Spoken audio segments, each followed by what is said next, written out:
I'm the Philosophical Bachelor, and today I'm going to talk about Beauvoir's The Ethics of Ambiguity, continuing where I left off, which is Chapter 3, Part 3, The Antinomies of Action. Beauvoir believes that if the oppressors were aware of the demands of his own freedom, he himself should have to denounce oppression. Yet they do not, making them dishonest.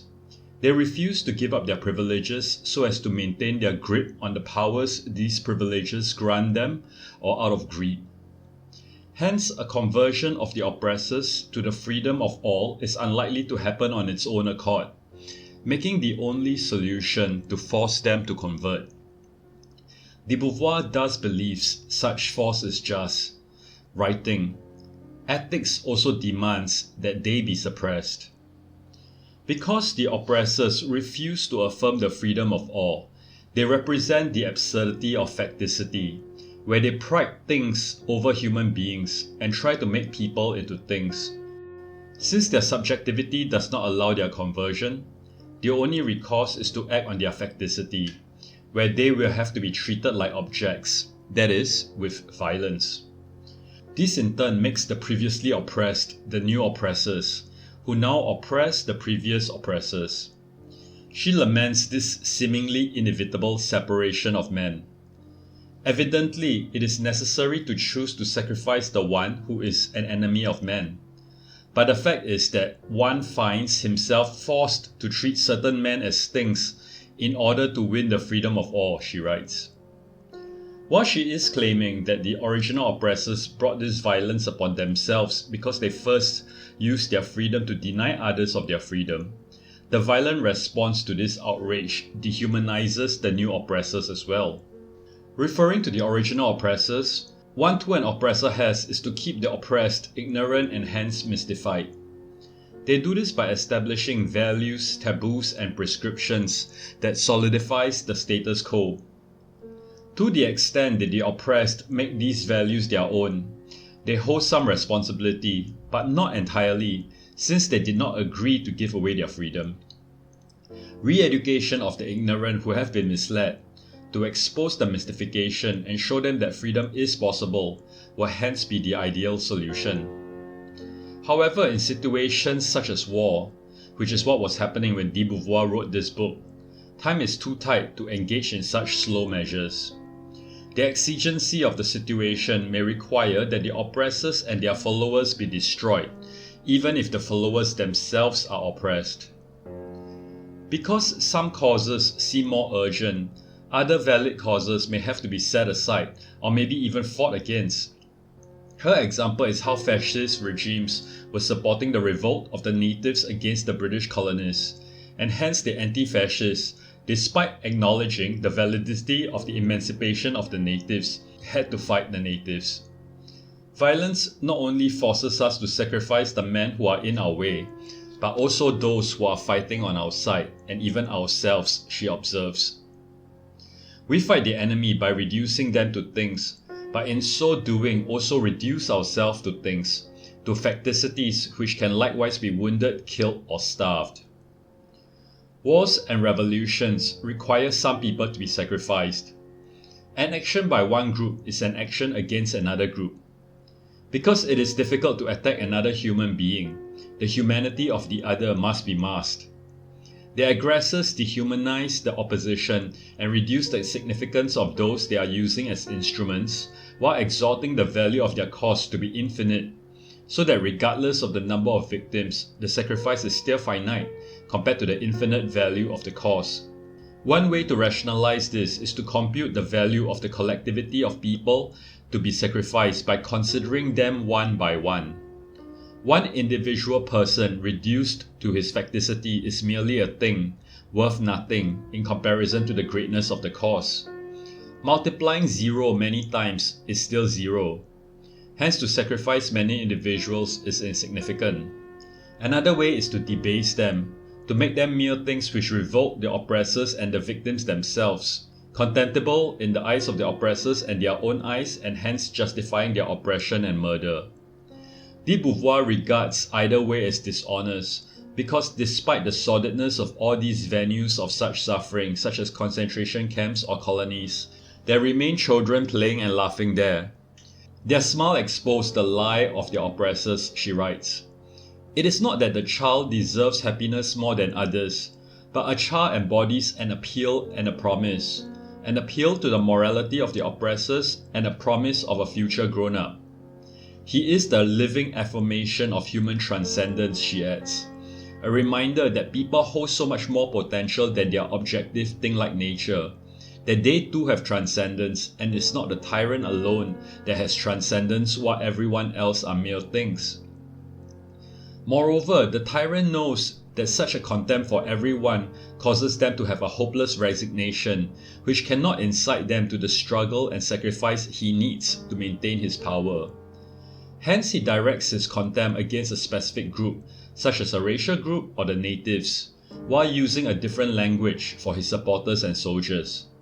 He tells the latter that their value comes from surpassing their individual selves to serve the hopes of the collective. The finite is nothing if it is not its transition to the infinite, he tells them. These individuals are indoctrinated to consent to be sacrificed for the sake of the group. Those who refuse are deemed worthless cowards, deserving of death. However, such sacrifice for the sake of an unreachable future is self-contradictory, since human history would then be only an endless succession of negations, one of endless wars. The truth instead, according to Beauvoir, is that if the individual is nothing, society cannot be something, since the state is merely a sum of its individuals. Only the subject can justify his own existence. No external subject, no object can bring him salvation from the outside, she says. He cannot be regarded as a nothing, since the consciousness of all things is within him. Human beings are the source of all meanings, and hence if he is nothing and does not exist, then there is no meaning in the world. In the collectivist conception, no one ever seems to die because there is no individual to speak of, since everyone is the same and replaceable. What if individuals recognize their uniqueness? They establish relationships with other people and become irreplaceable for them. Even those who do acknowledge the validity of the collective cause may question why it is them who has to be sacrificed instead of others. Why is it my son who is dead, they may ask. Every struggle obliges us to sacrifice people whom our victory does not concern, people who in all honesty reject it as a cataclysm, notes de Beauvoir. These victims, considered as collateral damage, experience the violence as a misfortune and a crime. She cites Saint-Just, a revolutionary and philosopher during the French Revolution. No one governs innocently. The authorities try to mask the crime or justify it as necessary. Even if we accept that it is necessary, the means by which their policies are carried out are still contingent. Why choose one group to be victims over another? Or why this method versus other methods? Nonetheless, to position it as necessary and inevitable quells dissent.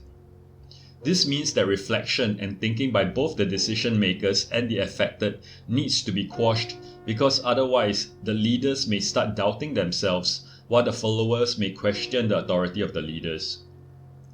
This is why every authoritarian party regards thought as a danger and reflection as a crime, explains de Beauvoir. Hence they need to do violence to their own minds and the minds of their followers in order to stay the course. They tell themselves that victory will legitimize the violence required and give meaning and utility to all the suffering. Utility, however, once again begs the question of useful to whom? The universal, absolute man is whom the sacrifices are for, and yet there is no such man, only individuals. How do we choose who to sacrifice and who to preserve among them? Who is more useful to retain? To justify the cause, its proponents point to a future hope. Part 4. The Present and the Future. The future is a time in which I possibly fulfill my current projects and will surpass them towards new ends. It is tightly connected to the present. They are a single temporal form. If the future is viewed as the time when fullness and happiness is finally achieved, then it seems to follow that any sacrifice in the present is worth making, since the amount of happiness that will be reaped is greater and lasting. The present then becomes merely a transition period to the future that in itself is worth nothing. Such a view assumes a static future, but a static promised land is a myth. Because our minds are restless, the struggle will never cease. There will not come a time when all people act in harmony together. We will always face opposing choices, and we will always desire to fulfill our beings, which we have in fact made a lack within, so that we can have a project to live for. The future is forever coming and must always be won. There will never be a time when all goals are complete, and we can just rest there in some frozen totalizing peace. Our grasp, our understanding of the future is limited. The movement of expansion of existence requires that we strive at every moment to amplify it, Beauvoir writes. So long as there is life, there will always be more to disclose. The future remains always at a distance, and it's up to us to create a future we desire through our current existence. The present is not merely a passage to the future, but is our concrete reality. Though we cannot know for certain the future, we can use our knowledge to make reasonable forecasts, which we then direct our actions towards. While our knowledge of the future is incomplete, we still have to act and measure the effectiveness of our actions towards our goals. We cannot wait for perfect knowledge to arrive in order to know precisely what to do.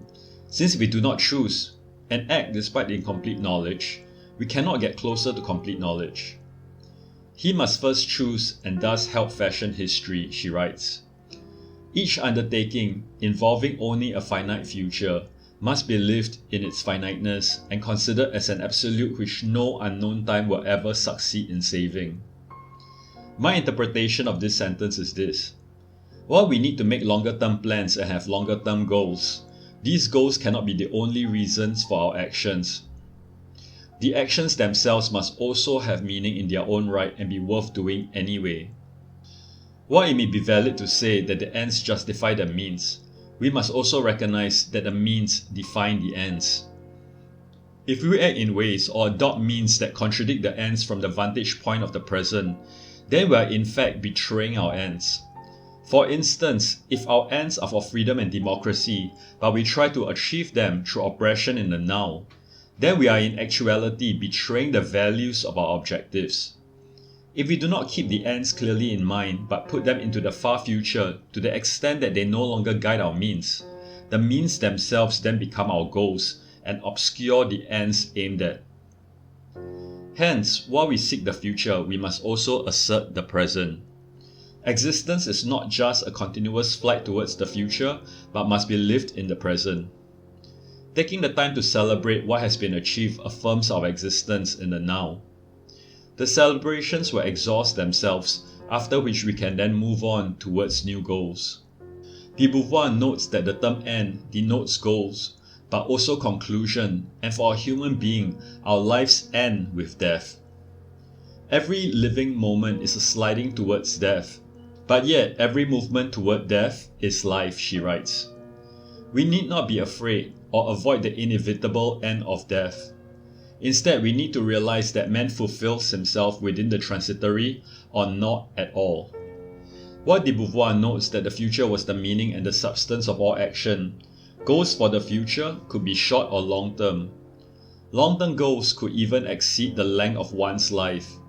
For these, we form bodies larger than our individualities, such as organizations, political parties, or institutions, to create the necessary continuity towards that goal. Yet even though they exceed our lifespans, we need to still find their meaning in themselves and not in a mythical historical end. Is that a contradiction? If we reject the future myth, does it not mean that our actions are absurd? Part 5. Ambiguity. To declare that existence is absurd is to deny that it can ever be given a meaning. To say it is ambiguous is to assert that its meaning is never fixed, that it must constantly be won, explains Beauvoir. She distinguishes between meaninglessness where there is no meaning whatsoever and meaningfulness where meaning is something we create. Unlike what some existentialists like Albert Camus have proposed, what we have is not an absurd world but an ambiguous one. If the world was absurd, there can be no ethics since there would be no values to attribute to anything because there is no meaning whatsoever. On the opposite pole, if all meaning and hence value was apparent, the world will be completely rationalized, leaving once again no room for ethics since no choice need to be made as it will be totally clear which way to go. It is only because our condition is ambiguous that an ethics is possible and can guide us, since it is us who give meaning and value to things by creating their meaning. Action has to be lived in its truth, in the consciousness of the antinomies it involves, she writes. Despite ambiguities and contradictions, we still need to decide and act as best as we can. Man must, in any event, assume his finiteness, not by treating his existence as transitory or relative, but by reflecting the infinite within it. That is, by treating it as absolute, she adds. We are finite in our existence, yet we must not live as if our acts are insignificant and hence meaningless. Precisely because this finitude is all that we have, we need to act with purpose and not squander it. Acting consistently towards our purposes is how we fulfill our lives. However, this does not mean that our individual acts are only justified by the future accomplishment of our aims. They need to be justified in themselves. For instance, if my aim is to be a good person, then the way to be that person in the future is to carry out good acts in the here and now, which would then bring me to the state of being a good person in the future. In a similar way, if we aim for the liberation of all people in the future, our current acts need to increase the freedom of people. Our present and future acts need to reflect and confirm one another so well that there is no longer a sharp separation between present and future, between means and ends. Because there is a strong link between present and future acts, we need to avoid contradiction between them. To be good, to be free is not just an objective reserved for a future time. To get there must be a movement towards their achievement, starting with the present time. If we do not act to bring goodness and freedom now, it will also not be realized in future. Her idea here is a commonsensical one. If we do not take steps in the direction we want to go, we can never arrive at our destination. However, there are many paths to take. It may seem at times that we need to compromise, to betray our values in order to get closer to our goals. She uses a situation she observed during World War II to illustrate her point. Some collaborate with the enemies during a war because it is expedient. She rejects such betrayals. To her, the only adequate response is to reject the choices presented by the oppressor and instead to resist, so that in this negative movement, freedom is positively and absolutely confirmed. Beauvoir suggests, however, to take up a negative attitude of rejection is just the first step, because it is quite clear that we do not want to be oppressed. What is difficult is what comes after the revolution, where we will need positive measures to move forward. We do not want to be oppressed, but what we do want in its place can be difficult to formulate. She observed during World War II, there was a unity of the population against occupation by the enemy forces, but after it ended, the divisions within the population arose once again. The immediacy of the goal of overthrowing the oppressor lent clarity to the actions required to do just that, while goals further off in the future have many alternative paths towards them. It may seem expedient that to achieve a future freedom, violence and subjugation is required in the present. She has in earlier chapters portrayed this as a retreat to the serious, where in the name of the cause, all is permissible, but this is precisely how we lose our way. The tension between the means and the ends must instead be maintained. What distinguishes the tyrant from the man of goodwill is that the first rests in the certainty of his aims, whereas the second keeps asking himself, "Am I really working for the liberation of man?" she writes. Continuous reflection is exhausting but necessary to ensure that our means do not betray our ends. Where the content of the action falsifies its meaning, one must not modify the meaning but the content itself, she notes. If we want freedom but act in a way that betrays freedom, then we contradict ourselves. That is a simple and obvious contradiction, but what about if we want freedom and we see that it could be expedient to betray freedom in the short term in order to obtain more freedom or to obtain it faster later on? Such a move may be valid if we can somehow avoid losing our soul in the meantime. How can we know? Beauvoir set some conditions that must not be compromised. The individual is one of the ends at which our action must aim, which treats each man as an end, she writes, citing Kant's categorical imperative. We must respect people's goals and desires and not use them like mere things which have no autonomy and consciousness. Because there is a concrete bond between freedom and existence, to will for people to be free involves willing them firstly to exist and next to exist joyfully. For the idea of liberation to have a concrete meaning, the joy of existence must be asserted in each person at every instant. If we do not love life on our own account and through others, it is futile to seek to justify it in any way, she writes. We want people to be free so that they can find their own happiness by their own lights. But if they choose for their ends bondage or misery, do we then have the right to force them to be free and happy? If their ends are evil, do we permit or even aid them? Beauvoir's solution to this paradox is that if we think a person has made an error in his choice, he must be made aware of this error and put in the presence of the real demands of his freedom. But what if he persists? The serious man may believe that such a person has to be forced to be free, but Beauvoir opposes that response.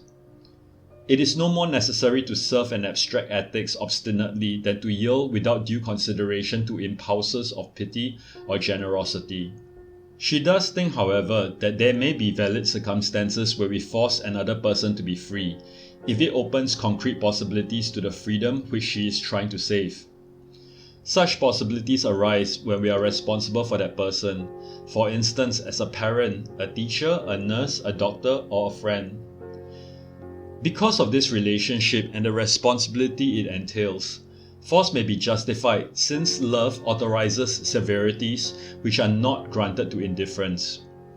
The difficulty in deciding how to act arises because we do not want to support another's flight from freedom, but we also have no right to prevent people from making mistakes in their freedom. What we can do is not to force others paternalistically to either do the right thing or to refrain from doing the wrong thing, but instead to help them understand why they should act or refrain as the case may be. So it seems she advocates persuasion and education instead of force. If we want to act for the good of a person or a group, we have to take them to be ends in themselves. We cannot decide what this end is for them without considering their views. A basic principle for existentialism is that existence precedes essence, which means that a person's end is not defined by his epoch, culture, religion, or any other authority other than himself. We have to treat the other as a freedom so that his end may be freedom, according to Beauvoir. This means that we have to respond to the actions of the other with sensitivity and astuteness.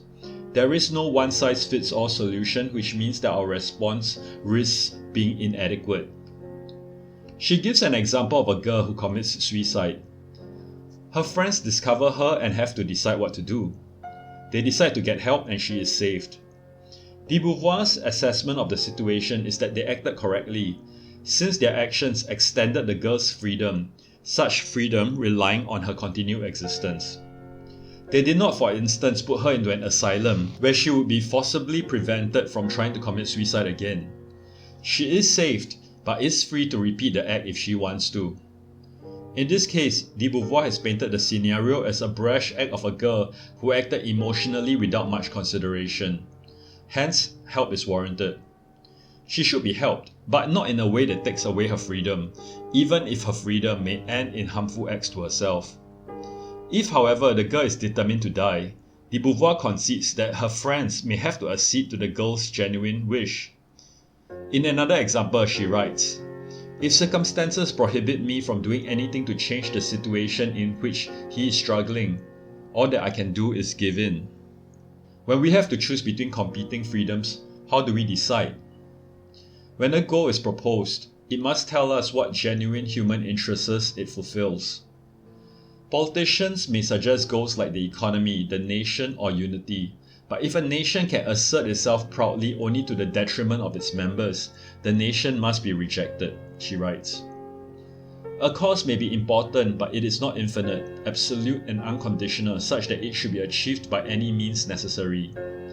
Beauvoir believes that if a cause is honestly assessed, what is at stake will be finite and hence can be compared to its cause. A value can be worked out for the goal, and also the chances of success of the various means along with their cause, uncertain as they may be. Hence, a balance can be found between the goals and the means to achieve them, though such analysis may take time and effort. Beauvoir does not shy away from tough decisions, and recognize that what is on either side of the balance may be incommensurable. Nonetheless, we have to decide one way or the other. If a suspect endangers 10 innocent people, she suggests that it may be reasonable to sacrifice him. She adds, "We can merely ask that such decisions be not taken hastily and lightly, and that, all things considered, the evil that one inflicts be lesser than that which is being forestalled." I imagine that she will be against decision paralysis, which in the end defaults to a kind of decision anyway, except that such a decision will not be guided by a utility calculation, but takes the path of least resistance even if it results in more harm. Sometimes, the aim of violence may not be to overcome the oppressor, but to ignite conditions to make collaboration with the enemy impossible, to start revolt or create solidarity so as to serve a bigger cause. This may be acceptable. Sometimes it sacrifices people to realize a limited and uncertain gain, such as for propaganda purposes, which is unacceptable. The method of assessment Beauvoir is proposing is comparing the values realized with the values aimed at. An action which wants to serve man ought to be careful not to forget him on the way. If it chooses to fulfill itself blindly, it would lose its meaning or will take on an unforeseen meaning. For the goal is not fixed once and for all. It is defined all along the road which leads to it, she writes. The means we adopt, if not well considered, may lead us where we do not want to go. We need to continuously reflect and assess where we are as we proceed, so that we remain on track towards our defined goals. Such self-criticism shows us the ambiguity we are confronted with and helps us control our will, at the same time making us evaluate the values of our goals. In conclusion, Beauvoir's ethics of ambiguity is individualistic in the sense that it recognizes the individual as the absolute value in himself, as a person who can decide for himself what his existence should be like. Her ethics is opposed to totalitarianism, where the individual is sacrificed for the mirage of mankind. However, it is not individualistic in the sense that it is solipsistic, where each individual imagines himself as the only being that matters. He is instead defined only by his relationship to the world and other people. In order to fully exist, to have meaning in his life, he needs to transcend his individuality and achieve his freedom through the freedom of others. Even though he is free, it does not mean he can fulfill his own inclinations without consideration for other people. He must assume his freedom and not flee it, and one assumes one's freedom both positively by taking concrete actions and negatively by rejecting oppression for himself and everyone else. He does not just accept the world as it is, but acts to right it. It is precisely because the world is flawed that we have a motive to improve it. The task may seem endless, which is also why we need to continuously struggle against it. We bring value to the world through our thinking, actions, and feelings. While our works will necessarily be limited since our life is limited, it is up to each one to fulfill his existence as an absolute. How I understand this is that even though our lives are finite and our possibilities are limited, it is all that we have, and we have the choice to make whatever it is that we want out of our lives. We do not need an outside guarantee to assure us of the validity of our projects. We need to make up our own minds to decide how we want to live. Beauvoir concludes, if it came to be that each man did what he must, existence would be saved in each one without there being any need of dreaming of a paradise where all would be reconciled in death.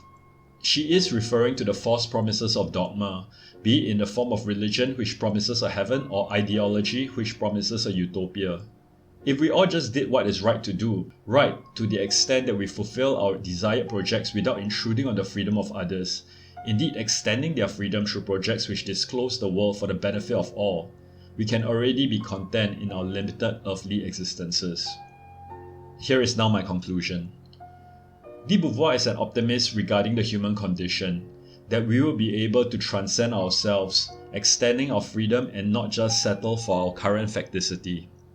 She believes by understanding how tyranny and domination not only harms the oppressed, but also the oppressors, that those in power will be willing to give up some of their power, because if they do not, then they would be forced to through a revolt by the oppressed, and the violence will hurt both sides.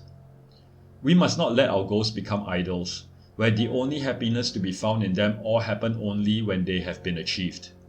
The future remains ephemeral and uncertain. We may die before it happens. We may be disappointed when the supposed satisfaction is not as great or as lasting as we imagine. Hence the process and the means by which we work towards the goal matters and must in themselves bring their own satisfaction. Our goals must open up more possibilities, more freedom from their achievement, because otherwise the goals may not be legitimate. Our ends are not, when accomplished, the end, but is a new beginning towards new ends, with our broad aim to disclose the world to ourselves, but also for others. This disclosure is an act done by free people to become even more free, and hence this task is never completed. We are individuals. What matters are individuals, but our relationship with others profoundly affect our lives, and so we have to want their freedom also, so that together we can do even better. She is not knocking collective goals per se, but such goals only have legitimacy if they respect individuals in their individuality, and not make use of people as instruments, do not sacrifice people for the sake of the goal's achievement, as if they are alone absolute and infinite, while everything else pales in comparison and hence can be sacrificed. To be legitimate, collective goals need to extend people's freedom and not betray its values just to expedite its achievement. Thank you.